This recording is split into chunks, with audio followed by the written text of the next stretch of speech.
La notion de citoyenneté a revêtu de nombreuses formes à travers l'histoire. Toutefois, que des étrangers puissent massivement devenir citoyens était totalement inédit dans le monde antique. C'était une idée radicale, saisissante et spécifique à l'Empire romain.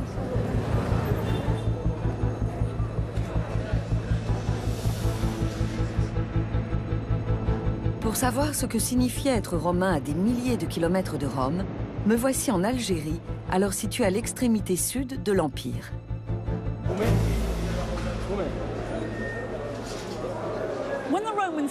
Quand les Romains conquéraient un territoire, ils n'imposaient pas leurs normes. Ils n'obligeaient pas les gens à apprendre le latin, ni à prier les dieux romains, ni même à utiliser le calendrier romain. C'est par l'intégration qu'ils exerçaient leur pouvoir. Je ne parle pas des gens du peuple comme ceux qu'on voit ici, mais ils mettaient les élites locales de leur côté. Et l'un des principaux moyens pour le faire était de leur donner la citoyenneté. Salut.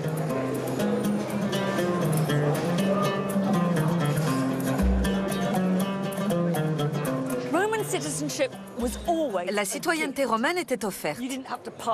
Il était inutile de passer un examen, de payer une taxe, d'apprendre le latin ou de saluer le drapeau. Non pas que les Romains en aient eu un, mais vous voyez ce que je veux dire.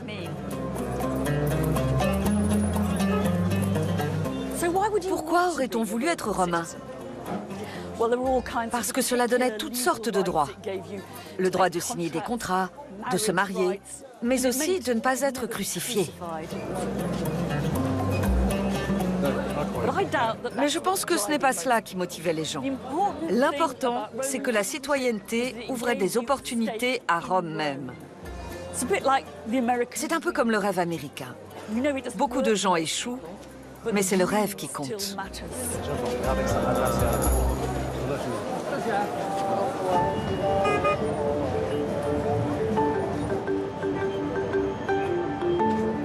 On ignore si l'octroi de la citoyenneté était une stratégie soigneusement planifiée ou un hasard heureux de l'histoire. Toujours est-il que l'Empire romain fonctionnait mieux en intégrant les gens qu'en les cantonnant dans un statut inférieur. Mais il ne faut pas non plus surestimer cela.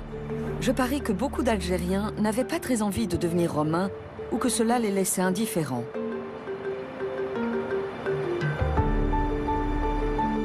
Quoi qu'il en soit, l'impérialisme n'est jamais tranquillement consensuel. L'Algérie connaît bien les conflits impériaux, c'est le moins que l'on puisse dire. Des Phéniciens aux Arabes et aux Ottomans, en passant par les Français et bien sûr les Romains. C'est d'ailleurs en Algérie que se trouvent certains des vestiges romains les plus impressionnants au monde. Ils nous livrent des informations essentielles. L'histoire de l'Algérie romaine a commencé, comme souvent, par l'oppression brutale de la population. Je traverse ce qui était jadis des champs de bataille. Les Romains y ont guerroyé pendant des décennies. Et même après la conquête, des milliers de soldats étaient postés ici pour contrôler la frontière et la repousser peu à peu vers le sud. Même dans les régions de l'Empire où il n'y avait pas de ville avant eux, les Romains ont encouragé, favorisé et financé la construction de cités sur le modèle romain. Timgad a été bâtie à l'origine pour des soldats romains retraités qui servaient aux alentours. Elle nous en apprend beaucoup sur la façon dont Rome s'enracinait loin de l'Italie et dont son identité et sa culture s'épanouissaient aux confins de l'Empire.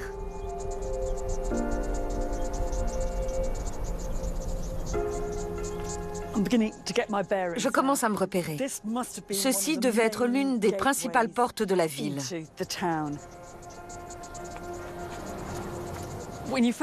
À première vue, ça fait un peu désordre.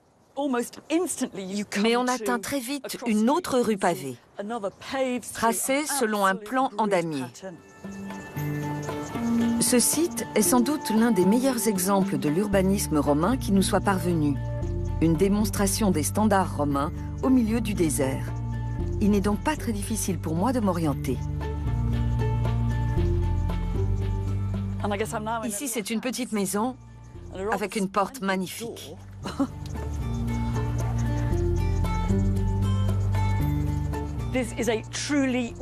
Voici de somptueuses latrines publiques, pourvues, selon le schéma habituel, de plusieurs sièges. On a un semblant d'intimité grâce à ces dauphins. C'est amusant de penser que certaines des toilettes les plus élégantes de tout l'Empire romain se trouvent en Algérie.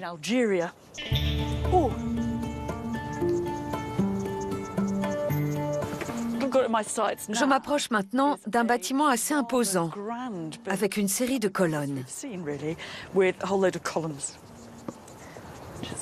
Allons voir.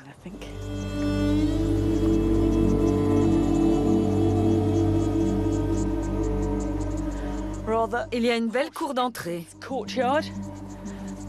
Qu'est-ce que ça peut être? C'est très intéressant. C'est une bibliothèque. Dans ce cas, il s'agit d'un exemple très rare de bibliothèque, publique apparemment, datant de l'époque romaine. C'est très élégant. C'est intéressant de voir qu'en arrivant dans cette ville, le premier grand bâtiment qu'on rencontre est un monument à la culture, la bibliothèque publique. Si j'avais vécu à Timgad, j'aurais passé tout mon temps ici. Enfin, si j'en avais eu le droit. Je suppose que cette bibliothèque était un lieu plutôt masculin. Bien que fondée pour des vétérans de l'armée romaine, Timgad, au bout de quelques générations seulement, s'est étendue bien au-delà de ses limites initiales pour abriter plus de 10 000 habitants également issus de la société civile, d'origine romaine, africaine et berbère. On pourrait s'attendre à trouver ici une version très atténuée de la romanité, mais c'est exactement le contraire. Voici la place principale, le forum, centre de la vie économique, juridique et politique. Ce qui est frappant, c'est son apparence très classique. Un visiteur arrivant d'Italie aurait su immédiatement qu'il s'agissait du forum. On est pourtant en bordure du Sahara. L'architecte a dû appliquer une sorte de schéma de construction d'un forum romain, ou plutôt de toute une cité romaine. On a le sentiment que les gens de Timgad attachaient une importance toute particulière à la grande culture et à leur identité romaine. Tout autour du forum et dans toute la ville, il y a des milliers d'inscriptions qui proclament la romanité des habitants. Mais celui qui symbolise le mieux la culture est un homme appelé Vocontius. Cette inscription est écrite non pas ainsi que c'était l'habitude en majuscules, mais en minuscules, comme dans les manuscrits. C'est comme lire un livre. Au lieu du récit de sa vie qu'on s'attendrait à voir sous sa statue, on a un hymne à la culture de Vocontius. C'est l'Ordo, le conseil municipal, qui a érigé ceci en son honneur. Les membres du conseil expliquent qu'ils vivent près d'une source qui leur fournit de l'eau. Mais Vocontius est une source, disent-ils, qui leur apporte autre chose. Il est leur deuxième source. Une source non pas d'eau, mais de culture, de littérature et d'éloquence.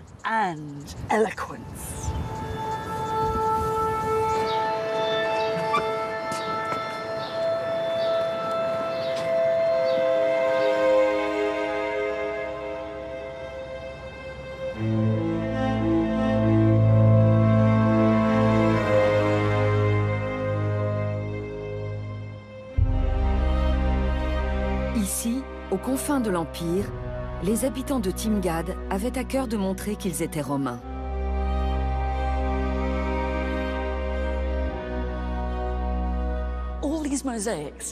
Toutes ces mosaïques couvraient les sols des maisons de Timgad.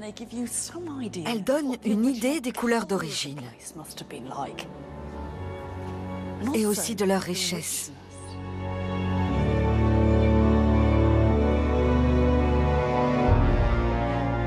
On pourrait parler de domination douce de la part de Rome. La plupart des habitants de Timgad n'avaient jamais vu la capitale, mais ils faisaient étalage de leur romanité, comme pour revendiquer leur appartenance à l'Empire. Celle-ci doit venir des termes. Ça dit « bon bain » et sans doute « tongs obligatoire ». Voici des scènes classiques de la mythologie romaine. La déesse Vénus sortant de l'océan, assise en équilibre sur le dos d'un monstre marin.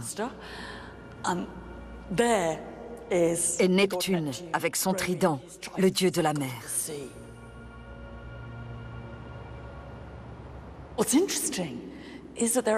C'est intéressant de voir qu'il y avait ici des artistes capables de créer ces œuvres. Les habitants de Timgad étaient à l'aise dans cet environnement. Ils vivaient indéniablement à la romaine.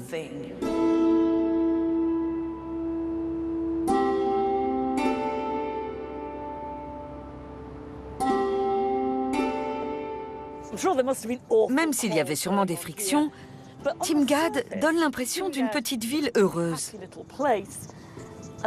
C'est résumé par ce pavement gravé. C'est un plateau de jeu avec des mots écrits dessus. On déplaçait son pion d'une lettre à l'autre de ces mots qui forment une devise. Venari, lavari. Chasser et se baigner. Ludere, ridere. Jouer et rire. Ocest, vivere. Ça, c'est vivre.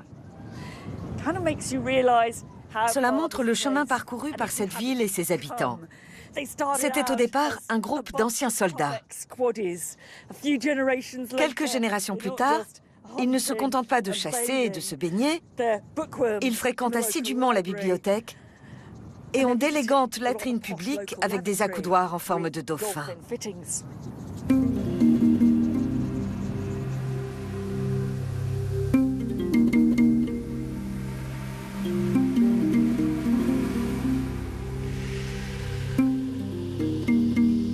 D'une certaine manière, peu importait la distance qui vous séparait du centre de l'Empire. Être romain était synonyme d'appartenance quand vous étiez riche. En acceptant l'élite locale dans ce club, Rome s'assurait son soutien. En retour, celle-ci se sentait partie intégrante d'un monde plus vaste. Et ici, en Algérie, on trouve un exemple frappant de la façon dont on pouvait grimper les échelons convoités du pouvoir politique romain.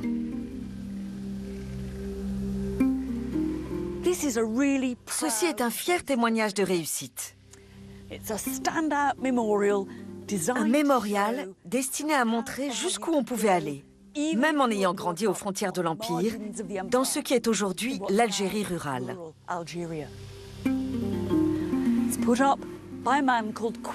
Il a été élevé par un certain Quintus Lollius Urbicus à la gloire de son père, de sa mère, de ses frères et de son oncle, mais surtout à la sienne propre.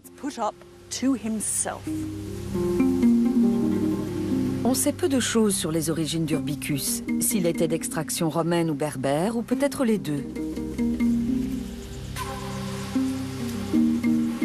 On sait en revanche qu'il a grandi à quelques kilomètres seulement de ce mausolée familial, dans la petite colonie romaine reculée de Tidis, et que ses parents étaient citoyens romains.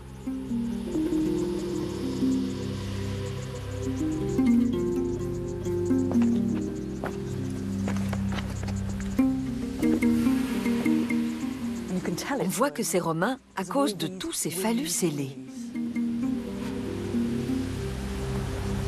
Même à son apogée, Tidis ne devait guère compter plus d'1 millier d'habitants. C'était plus un village qu'une ville. Je ne pense pas que le lieu ait été particulièrement connu en Algérie. Le reste du monde romain n'en avait même probablement jamais entendu parler. Ceci remporte sûrement la palme du plus petit forum de tout l'Empire romain. Il y avait les bureaux municipaux et sur ces socles, des statues d'empereurs et de notables locaux. Celui-ci portait la statue d'une dame romaine de haut rang. Et ici se tenait la statue du plus grand dignitaire de tous, Quintus Lollius Urbicus. La statue a disparu, mais il reste la marque des pieds. Elle était peut-être en marbre ou même en bronze. C'est en dessous, sur le socle, qu'on trouve le récit de sa vie. Les lettres sont très abîmées, mais on peut les sentir avec les doigts. Ici, on voit son nom, Lollius Urbicus. On voit, enfin, on sent plutôt, qu'il était consul, cos. Et en dessous, il y a des détails sur ce qu'il a fait et les charges qu'il a exercées. On apprend qu'il était un héros de guerre. Il a participé à l'expédition contre la Judée avec l'empereur Hadrien et reçu des décorations militaires, une lance d'honneur et une couronne d'or. C'était un peu l'équivalent de la croix de guerre. Il est le plus fameux des citoyens de Tidis, un enfant de la ville qu'aucun autre n'a surpassé. Ici, on devait le tenir pour absolument exceptionnel. Mais il faut savoir qu'il y avait dans l'Empire des milliers de gens comme Lollius Urbicus, venus de leur lointaine province pour se faire un nom à Rome et dans l'armée. D'une certaine manière, c'est cela que je trouve remarquable dans l'Empire romain.